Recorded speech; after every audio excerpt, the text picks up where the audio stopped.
இன்னைக்கு நம்மளோட நேர்களுக்காக என்ன சமைக்க போறீங்க? இன்னைக்கு வந்து வழக்கம் போலதான் மீன் வச்சு ஒரு பொரியல் பண்ண போறேன். மீன்ல வறுவல் பண்ணுவாங்க, மீன்ல பொரியலாமா? ஓகே, சோ மீன் பொரியல் என்ன மீன் வச்சு? இப்ப நம்ம வந்து வவ்வால் மீன் வாங்கி வச்சிருக்கோம். ஓகே, எந்த மீன்ல வேணாலும் பொரியல் பண்ணலாம், இதுல வேணாலும் பண்ணலாம். சதை கொஞ்சம் அதிகமா இருக்கிற எந்த மீன்ல வேணாலும் பண்ணலாம். ஓகே, சோ வந்து வவ்வால் மீன் பொரியல் செய்வதற்கு தேவையான பொருட்கள் என்னென்ன?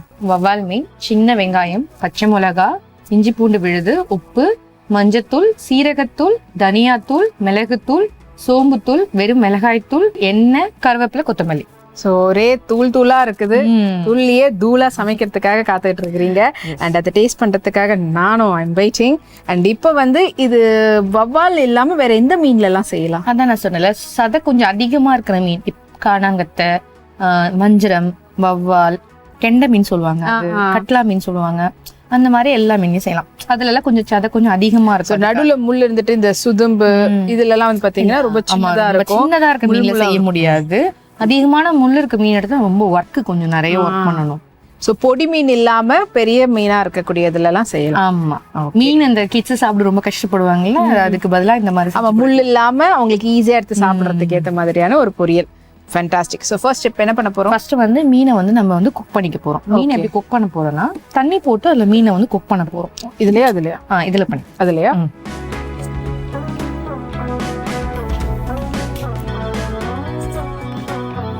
இதை வந்து நம்ம இப்ப வந்து வீட்டுல பண்றவங்க இருந்தா இட்லி பாத்திரம் வச்சு மீனை ஆவி வச்சு எடுத்துக்கலாம்.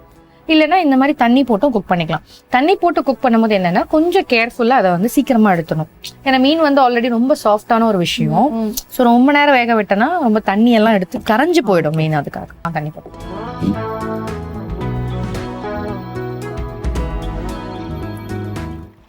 போதுமா? போதும். சட்டி இல்லாம சில பேர் குக்கர்லயே குக் பண்ணி பழக்கம் இருக்கிறவங்க, அவங்க குக்கர்ல கேக்குறேன், ஸ்டீம் பண்ணிக்கோங்கன்னு சொல்லிட்டு. ஓகே, அப்படின்னா குக்கர்ல வந்து நம்ம தண்ணி போட்டு வச்சுட்டு ஏதாச்சும் ஒரு பாத்திரம் வச்சு அதை உள்ள அந்த மீனை வச்சுட்டு நம்ம ஆஸ் யூஷுவல் குக்கர் எப்படி க்ளோஸ் பண்ணி வைப்போமோ அந்த மாதிரி. ரொம்ப ப்ரெஷர் பண்ண வேண்டாம். விசில் போட்டு 2-3 விசில் அந்த மாதிரிலாம் வேண்டாம். சும்மா ஸ்டீம் வந்து வந்தா மட்டும் போதும்.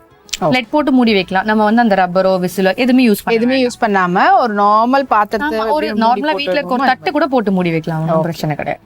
இது வந்து இதே பேட்டர்ன் நீங்க இட்லி சட்டியில பண்ணலாம். இல்ல வேற ஏதாவது பாத்திரத்துல கூட நல்ல பெரிய இதுல நீங்க தண்ணியை ஊத்திட்டு மேல ஒரு பிளேட் மாதிரி வச்சுட்டு கூட மீன் வச்சு எடுக்கலாம். சோ இப்ப இதுல வந்து கொஞ்சமா மஞ்சள் பொடி போட்டுக்கிறோம். இது மீன்றதுனால.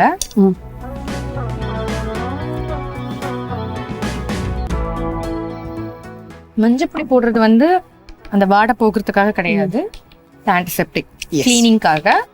வாடை போகணும்னா நிஜமாவே நம்ம போட வேண்டியது ஆயில். ஓ, அந்த மீனோட ஒரு நான்வெஜ் இந்த ஸ்மெல் இருக்குல்ல, அது பிடிக்காதவங்க இந்த மாதிரி பண்ணும்போது அந்த வாடை வந்து சுத்தமா நமக்கு. எந்த ரெகுலர் எண்ணெய் வீட்டுல எந்த எண்ணெய் யூஸ் பண்ணாலும் அது கோகோனட் ஆயிலோ நல்லெண்ணெயோ கடல் எண்ணெய் எந்த எண்ணெய் இருந்தாலும் சரி ஒரு கரண்டி கொடுத்துருவோம். இப்போ இதுல பெருசு வேணுமா? இல்ல இது வந்து நம்ம வாங்கி நல்லா கிளீன் பண்ணி வச்சிருக்கோம். ஸோ இதை டைரக்டா இதுல இப்படி ஆட் பண்ணிக்கலாம். இதுல தலை வால் அப்படின்லாம் எல்லாமே வந்து நம்மளுக்கு கொஞ்சமா சதைங்க இருக்கும். ஸோ அதனால அதையும் போட்டுக்கலாம்.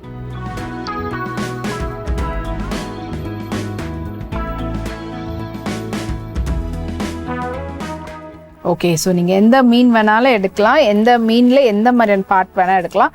அது வெந்ததுக்கு அப்புறம் இருக்கக்கூடிய அந்த ஃப்ளஷை தான் நம்ம எடுக்க போகிறோம். ஸோ அதனால தலை வாலுன்னெலாம் கிடையாது, எல்லாத்தையுமே எடுத்து நீங்கள் யூஸ் பண்ணலாம். மூடிடலாமா? கொஞ்ச நேரம் அப்படியே வந்து மூடி வச்சிடலாம். இந்த தண்ணி கொதிக்கும் போது இந்த மீன் குக் ஆகிடும். ஏன்னா நம்ம ரொம்ப குட்டியாக தான் போட்டிருக்கோம். ரொம்ப பெரிய மீன் அந்த மாதிரிலாம் போட்டிருந்தோன்னா கொஞ்சம் குக் எடுக்க டைம் எடுக்கும். இது ரொம்ப குட்டி குட்டியா தான் இருக்கு. எவ்வளவு நேரம் ஆகும் குக் ஆகிறதுக்கு? எனக்கு தெரிஞ்சு 2 to 3 minutes அவ்வளவு. ஓகே, தண்ணி அந்த கொதி வரும்போதே அது கரெக்ட் ஆயிடும். மறுபடியும் நம்ம போட்டு இப்படி நம்ம குக் பண்ண போறோம். இதை நம்ம வந்து அந்த பக்கம் வச்சிடலாம்.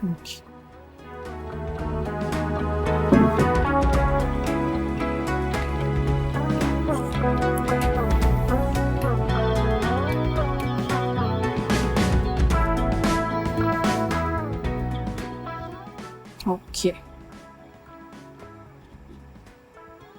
நம்ம நெக்ஸ்ட் வந்து அடுத்து ஒரு பாத்திரம் இந்த பக்கம் மீன் வந்து வேக வைக்கிறதுக்காக நம்ம மாத்தி இருக்கிறோம். அண்ட் சைமல்டேனியஸா அந்த பக்கமும் குக்கிங் பண்ணணும். ஆமா, அந்த பொரியலுக்கு தேவையான விஷயங்கள் எல்லாமே பண்ணணும். இந்த பொரியல்ல தேங்காவோ முட்டையோ எதுவுமே கிடையாது. ஓகே, ஸோ ஒரு பொரியலாவே இருக்க போகுது. ஆமா, டைரக்டா அந்த எப்படி சொல்லுவாங்க, இப்போ பொரியல் பண்ணிட்டு ஏதாச்சும் ஒண்ணு போட்டோம்னா அந்த ஃபிளேவர் கொஞ்சம் அதிகமா கொடுக்க ஆரம்பிச்சிடும். பட் ஆனா மீன் பொரியலை பொறுத்த வரைக்கும் மீனை மட்டும் தான் நம்ம ஃபோக்கஸ் பண்ண போறோம். ஓகே. ஸோ சட்டி வந்து சூடா. இதுல எந்த மாதிரியான ஆயில் இதுல யூஸ் பண்ண? எது வேணா யூஸ் பண்ண? இதுல ரெகுலரா எந்த ஆயில் வேணாலும் யூஸ் பண்ணலாம். ஸோ நீங்க உங்களோட வீட்ல என்ன ட்ரெடிஷனல் ஆயிலோ அதை யூஸ். ஸோ நீங்க எந்த எண்ணெய் வேணா யூஸ் பண்ணலாம். உங்களுடைய வீட்டுல கோகோனட் ஆயிலோ இல்லைன்னா நல்லெண்ணெயோ கடலை எண்ணெயோ எது யூஸ் பண்றீங்களோ அது யூஸ் பண்ணிக்கலாம். அண்ட் இந்த பக்கம் வந்து பாத்தீங்கன்னா மீன் வந்து குக் ஆயிட்டு இருக்கு. அந்த பக்கம் சட்டியும் நல்லா காஞ்சிருச்சு. இதை வந்து தேவையான அளவுக்கு எண்ணெய் போட்டுக்கலாம்.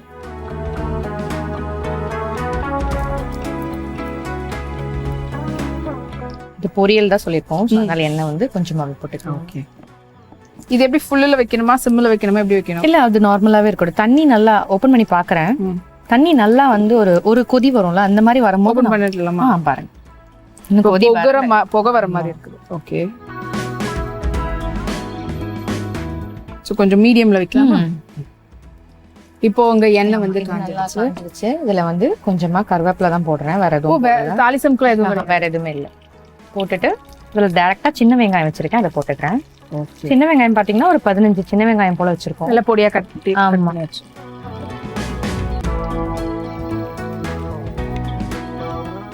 ஸோ எண்ணெய் காய்ஞ்சதுக்கு அப்புறமா யூஸ்வலாக நம்ம தாளிசம்னு சொல்லிட்டு ஏதாவது போடுவோம். அந்த மாதிரி எதுவுமே இல்லாமல் டைரெக்டாக கருவேப்பிலை போட்டு அதுக்கப்புறம் சின்ன வெங்காயத்தை நல்லா பொடியாக கட் பண்ணி வச்சிருக்கிறது அப்படியே ஆட் பண்ணிட்டோம். இப்போ எனக்கு குவான்டிட்டி நம்ம வந்து எவ்வளோ மீனுக்கு எவ்வளோ வெங்காயம் எப்படி அதுக்கு இப்போ வதங்கத்துக்கு கொஞ்சமா உப்பு போட்டுறேன். மீன்ல வந்து நம்ம எந்த உப்புமும் போடல. ஆமா, இந்த மீன் வந்து நம்ம அப்சர்வ் பண்ணிக்கோ உப்பை. ஸோ அதனால போடல. இந்த மீன் பாத்தீங்கன்னா ஒரு 1/2 கிலோ அந்த மாதிரி எடுத்துக்கலாம். 1/2 கிலோ ஒரு 500 கிராம் போல எடுத்துக்கிட்டீங்கன்னா ஒரு 200 கிராம் போல சின்ன வெங்காயம் போட்டுக்கலாம். ஓகே. 500 கிராம் மீனுக்கு 200 கிராம் சின்ன வெங்காயம் நல்லா பொடியா நறுக்கி போட்டுக்கிட்டோம்னா பொரியல் அப்படின்றதுனால அது கொஞ்சம் நல்லா குவான்டிட்டி வரும். அதுக்காக இந்த பக்கம் ஸ்மெல் வருது. இது கொஞ்சம் வதங்க ஆரம்பிக்கும் போது இதுல வந்து பச்சை மிளகாய் போட்டுக்கலாம். இதுல காரத்துக்கு பாத்தீங்கன்னா நம்ம வெறும் மிளகாய் தூள் வச்சுக்கணும். ஆமா, இல்ல கொஞ்சமா போட்டுக்கலாம், ரொம்ப காரமாயிடும். சாப்பிடுறவங்களுக்கு ஏத்த மாதிரி நல்ல காரசாரமா சாப்பிடுவோம் போது நம்ம ஒரு 2 பச்சை மிளகான்ற போட்டுக்கலாம். இல்ல ஒரு மீடியம் காரம் போது ஒரு பச்சை மிளகாய். ஆனா நீங்க எந்த பச்சை மிளகாவை எடுக்கிறீங்கன்ற பொறுத்து காரமான பச்சை மிளகாவா இல்ல சில இதெல்லாம் வந்து காரம் இல்லாத பச்சை மிளகாவா இருக்கும்.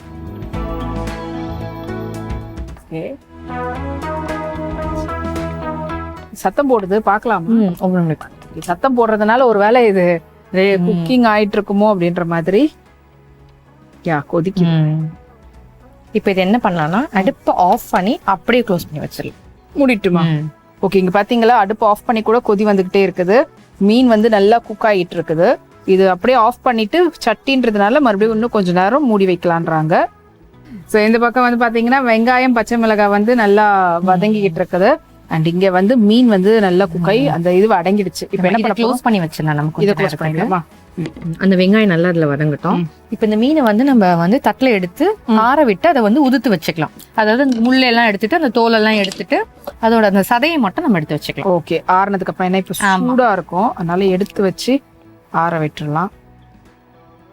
நீங்க பாத்தீங்கன்னா ஒரே ஒரு கொதி தான் வந்தது. நல்லா அப்படி ஆஃப் பண்ணிட்டு இப்பயே போட்டுட்டு வந்துருச்சு. இதை வந்து நம்ம வந்து ஆறட்டும் அப்படின்னு அந்த தண்ணியிலே விடக்கூடாது. செப்பரேட்டா அதை எடுத்து வெளியில நம்ம வச்சிடணும்.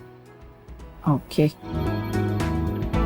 இப்போ இது நல்லா ஆறணும். ஆறுனதுக்கு அப்புறமா எடுத்து நம்ம பொடிசா எடுத்து முள்ளெல்லாம் எடுத்து அந்த தோலெல்லாம் கூட எடுத்துட்டு அந்த சதையை மட்டும் உதுத்து வச்சுக்கணும். ஸோ அதை எடுத்து வச்சுக்கிறோம். அண்ட் அதுக்கான டைம் கொஞ்சம் ஆறதுக்கு டைமும் கொடுத்துருவோம். அதே சமயத்துல இந்த பக்கம் வெங்காயமும் வதங்கட்டும். மீன் வந்து நல்லா வெந்துட்டு அப்படின்னு சொல்லிட்டு எடுத்து வச்சிருந்தோம் பாத்தீங்கன்னா அதை வந்து முள்ளு எடுத்துட்டு வெறும் சதையை மட்டும் இப்ப எடுத்து பொடி பண்ணி வச்சிருக்கோம். இப்ப வந்து இந்த வெங்காயம் எந்த அளவுக்கு வதங்கிருக்குன்னு பாக்கலாம். இது நல்லா வதங்கி கலரே ஃபுல்லாவே சேஞ்ச் ஆயிடுச்சு. இந்த ஸ்டேஜ்ல இதுல வந்து இஞ்சி பூண்டு பேஸ்ட் போட்டேன். ஓகே.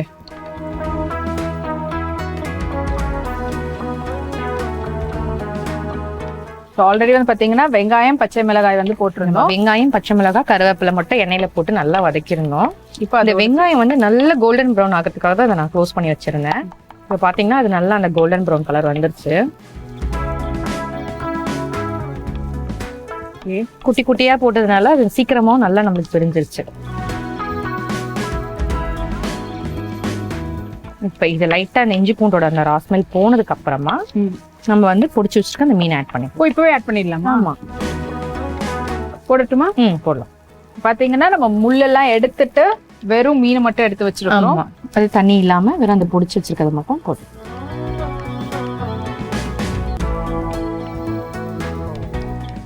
மசாலாஸ் போட ஆரம்பிச்சிடலாம். இதுக்கு ஒரு 1/2 ஸ்பூன் போல வெறும் மிளகாய் தூள் போட்டுக்கலாம். ஏன்னா வந்து ஆல்ரெடி பச்சை மிளகாய் போட்டிருக்கோம். அதனால தனியா தூள் பாத்தீங்கன்னா ஒரு 1 ஸ்பூன் போல போட்டுக்கலாம்.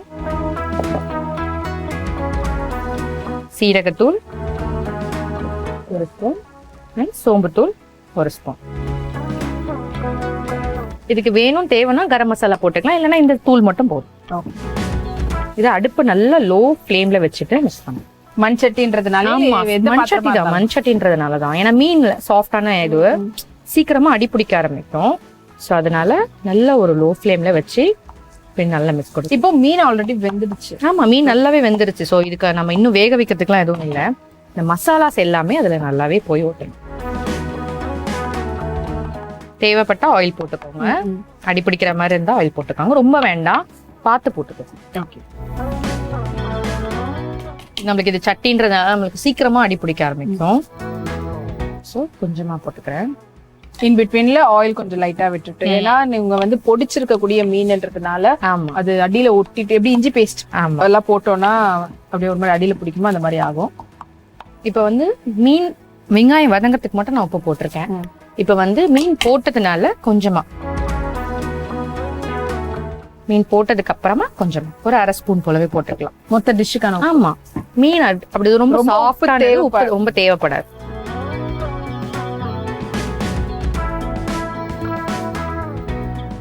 இந்த ஸ்டேஜ்லயே இதுல வந்து கொஞ்சமா மிளகுத்தூளையும் ஆட் பண்ணிக்கலாம். மிளகுத்தூள் ஏன் ஃபைனலா தானே போடணும் அப்படிலாம் இல்லை, போட்டு அதுவும் வந்து நம்ம கூட அந்த மசாலா கூட அதுக்காக. காரம் நிறைய சாப்பிடுறவங்க 1/2 ஸ்பூன் போட்டுக்கோங்க. காரம் கம்மியா தான் நாங்க சாப்பிடுவோன்றவங்க ஒரு 1 ஸ்பூன். இப்போ டெக்ஸ்டர் வைஸ் பார்க்கும்போது ஒரு முட்டை பொடி மாஸ் பண்ண மாதிரி இருக்குது. இல்ல எக்ஸாக்டா மீனை வச்சு சொல்லணும்னா சொரா புட்டு அப்படின்ற பேட்டர்ன்ல வந்து நம்மளுக்கு தெரியுது. ஆனா அதுல வரக்கூடிய ஸ்மெல் வந்து வேற மாதிரி இருக்கும். அண்ட் இதுல வரக்கூடிய அந்த ஸ்மெல் கொஞ்சம் டிஃப்ரெண்டா இருக்குது. அது மீனுடைய வாசனைனாலயா இல்ல நம்ம போட்டிருக்கக்கூடிய மசாலாஸும் அந்த பொருளோட வாசனை அது கொஞ்சம் வேற மாதிரி போடுவோம். அதுல ஃபுல்லா எல்லாமே சாப் பண்ணி போடுவோம். இதுல பேஸ்ட் எல்லாம் போட்டிருக்கோம். மறுபடியும் ஒரு 1 ஸ்பூன் போல ஆயில் போட்டுக்கலாம். எனக்கு ஏன்னா இது சட்டி வந்து சீக்கிரமா அடிப்பிடிக்க ஆரம்பிச்சிடும். மீன் ரொம்ப சாஃப்டான ஒரு விஷயம். ஸோ வந்து சட்டி வந்து அதை வந்து உடனே வந்து அதுல ஒட்டிக்கும். அதுக்காக இப்போ நம்ம ஒரு சில கறியில எல்லாம் செய்யும் போது அதுக்கு வந்து எக்ஸ்ட்ராவா கொஞ்சம் குவான்டிட்டி வரணும்ன்றதுக்காக முட்டை உடைச்சு. ஆமா, இல்ல ஃபிஷ்ஷுக்கு வந்து நம்ம முட்டை சேர்க்க வேண்டாம். அதனால தான் நான் சொன்னேன், தேங்காய் முட்டை எதுவுமே இதுல ஆட் பண்ண போகுது. டைரக்டா அந்த ஃபிஷ்ஷோட டேஸ்ட் மட்டும் தான் நம்மளுக்கு தெரியும். எவ்வளவு போல மறுபடியும் எண்ணெய் போட்டுக்கிறேன், அது அடி பிடிக்குது அதுக்காக. ஓகே. ஸோ உங்களுக்கு வந்து பார்த்தீங்கன்னா விட்டமின் இ, விட்டமின் டி இதெல்லாம் வந்து அதிகப்படியான இருக்கக்கூடிய வேல்யூ கொண்டது தான் மீன். ஈவன் நீங்கள் வந்து போன் ஸ்ட்ரென்த்துக்கு, அதுக்குமா கால்சியம், அதுக்கு வந்துட்டு ரொம்ப ரொம்ப நல்லது. எந்த மீன் அதுவும் ஸ்பெசிஃபிக்காக வந்து பார்த்தீங்கன்னா ஒரு சில மீன்லாம் வந்து போனுக்காகவே நீங்கள் வந்து சாப்பிடலாம். ஸோ அப்படிப்பட்ட மீன்கள்லாம் இருக்குது. நியூட்ரியன் வேல்யூ அதிகமாக கொண்டது. வாரத்தில் ஒரு நாள் நான்வெஜ் எடுக்கணும் அப்படின்னும் போது சிக்கன், மட்டன் அப்படின்றத தாண்டி ஃபிஷ் எடுத்துக்கிறது அவ்வளோ நல்லது. ஸோ எஸ்பெஷலி நீங்கள் அதனால தான் வந்து பார்த்தீங்கன்னா இந்த சீ சைட்ல இருக்கக்கூடியவங்க, அதாவது சவுத் இந்தியாவில் எடுத்துக்கிட்டிங்கன்னா சீயை சுற்றி தான் நம்ம வந்து இருக்கிறோம். அங்கே இருக்கக்கூடிய பர்டிகுலராக இருக்கக்கூடிய கேரளாவாக இருக்கட்டும், இல்லை தமிழ்நாட்டில் இருக்கக்கூடிய இந்த பார்டரில் இருக்கக்கூடியவங்களுடைய ஸ்கின் எல்லாம் அவ்வளோ நல்லா இருக்கும். ஏன்னா அதிகப்படியாக நம்ம வந்து ஃபிஷ் எடுத்துக்கிறதுனால உங்களுக்கு அதனால தேவையில்லாத இந்த ஹார்ட் ப்ராப்ளம். ஃபிஷ்ல வந்து கருவாடு சாப்பிடுறது ரொம்ப ரொம்ப நல்லது. அது வந்து நிறைய பேர் ஒதுக்கி வைக்கிறாங்க. பட் குழந்தைங்களுக்கு கருவாடு கொடுக்குறது என்ன பொறுத்த வரைக்கும் ரொம்ப ரொம்ப நல்லது. ஏன்னா இப்போ நீங்க வெறுமனே ஃபிஷ் சாப்பிட்டீங்கன்னா அது பாடி ஹீட் அப்படின்லாம் சொல்ல மாட்டாங்க. ஆனா உங்களுக்கு கருவாடு வந்து பாடி ஹீட்டை வந்து மெயின்டைன் பண்ணும். கருவாடு வந்து ரொம்ப நல்லது. ஆமா. ஓகே. ஸோ நம்மளது வந்து இன்னும் மூடி விடலாமா, திறந்து ஒரு 1 மினிட் போல அப்படியே விட்டுறலாம். ஸோ சட்டி சூட்டுக்காகவே அங்கே பார்த்தீங்களா ஆஃப் பண்ணிட்டு பிறகு வந்து அப்படியே டக்குன்னு இதுவாகுது. ஸோ இதை நான் ஃபர்ஸ்ட் உங்களுக்கு சர்வ் பண்ணிடுறேன். ஸ்மெல் செமையா இருக்குது. ரைஸ் மட்டும் இல்லை, ஈவன் டிஃபன் ஐட்டம் நீங்க சப்பாத்தியோ ரோட்டியோ இல்ல தோசை ரோல் பண்ணி கொடுக்கலாம். அதுல வச்சு சாப்பிடுறதுக்கு நல்லா இருக்கும்னால ரோல் பண்ணி கொடுக்கலாம்.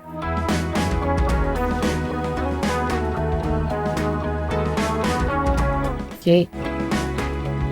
சுட சுட வவ்வால் மீன் பொரியல் வந்து ரெடியா இருக்குது. ஸோ இதை வந்து டேஸ்ட் பண்றதுக்கு முன்னாடி எப்படி நம்ம செஞ்சோன்ற செய்முறை விளக்கத்தை சுருக்கமா நேரில் சொல்லிடுங்க. ஃபர்ஸ்ட் ஒரு கடாய் வச்சுக்கிறோம். இதுல வந்து தண்ணி போட்டுக்கிறோம். தண்ணிக்குள்ள வந்து கொஞ்சமா மஞ்சள் பொடியும் ஒரு 2 ட்ராப் போல ஆயில் போட்டுக்கிறோம். ஆயில் போட்டு அந்த தண்ணி நல்லா கொதிக்கும் பொழுது மீன் போட்டு அதை வந்து ஒரு குக் பண்ணி எடுத்துக்கிறோம். அடுத்து ஒரு பாத்திரம் வச்சுக்கிறோம். பாத்திரம் நல்லா காஞ்சதும் அதுல தேவையான எண்ணெய் போட்டுக்கிறோம். எண்ணெய் நல்லா காஞ்சதும் அதுல வந்து கருவேப்பிலை போட்டு சின்ன வெங்காயம் போட்டு நல்லா வதக்குறோம். அதுக்கு வதங்குறதுக்கு தேவையான உப்பு போடுறோம். அது கொஞ்சம் நல்லா வதங்கினதும் அதுல இஞ்சி பூண்டு விழுது போடுறோம்.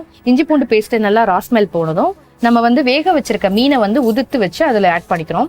ஆட் பண்ணி நல்லா மிக்ஸ் பண்ணதும் நம்ம வச்சிருக்க மஞ்சத்தூள், கரம் மசாலா, மிளகாய் தூள், சோம்பு பொடி, சீரக பொடி, மிளகுத்தூள், தனியாத்தூள், உப்பு அது எல்லாத்தையும் நல்லா மிக்ஸ் பண்ணி தேவையான அளவுக்கு எண்ணெய் போட்டு அந்த பொரியல் வந்து நல்லா உதிரியா வர அளவுக்கு அது நல்லா மிக்ஸ் கொடுத்து கருவேப்பிலை கொத்தமல்லி போட்டு கார்னிஷ் பண்ணோம்னா நம்மளுடைய மீன் பொரியல் ரெடி ஆயிடும்.